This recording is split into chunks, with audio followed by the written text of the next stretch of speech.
Carol Lee, who was on the team that broke this story for NBC News. So, Carol, let's go through some of the denials here. Let's start with the Secretary of State's emphatic denial that he ever considered resigning.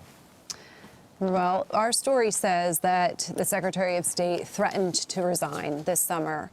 And we spoke with a dozen people for this story overall. 7 senior administration officials who were there at that time confirmed that Secretary Tillerson did indeed threaten to resign in July, and that there was an intervention of sorts by Secretary Mattis and then Homeland Security Secretary Kelly to try to convince him to stay. That was followed up by a meeting between Tillerson and the vice president, in which the vice president gave him what was described to us as a pep talk and said, you know, let's move forward. But in order to move forward, you know, you need to get in line with the president. Now, the other denial came into whatever the idea that he referred to the president as a moron. Right. Give us some context about this. Where was this said? So this took place in July. There was a series, if you remember around that time, the president was going through his Afghanistan review, and he had a meeting at the White House on July 19th to go over that review. And there were a number of things that the president said in that meeting that stunned some of his advisors, including comparing that process to the renovation of the 21 Club restaurant in New York. Right. The next day, all of those same advisors meet at the Pentagon in a secure room known as the Tank.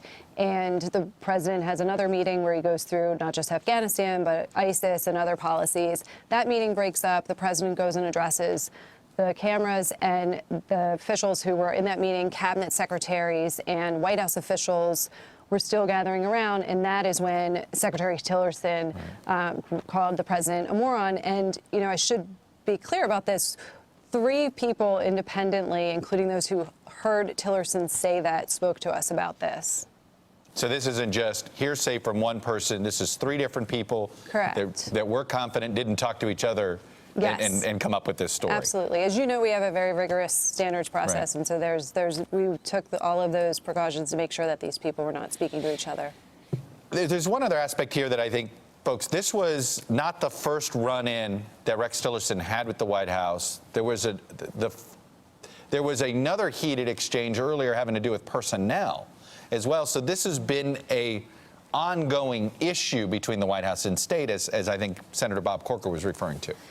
It has, and if they've been at battle over personnel, at policies on everything from the Middle East to the Iran nuclear deal, and you know, a bunch of other issues. But, you know, Chuck, one of the things about in reporting this story out that's clear is that what you had, and when Secretary Tillerson came in, and ironically, the president said he chose him because of his business experience, and yet the reality of that was 2 former CEOs who are used to calling their own shots. We know the president does not like to have his authority checked by Congress, the courts, or his own aides, and Tillerson clearly doesn't enjoy being a subordinate.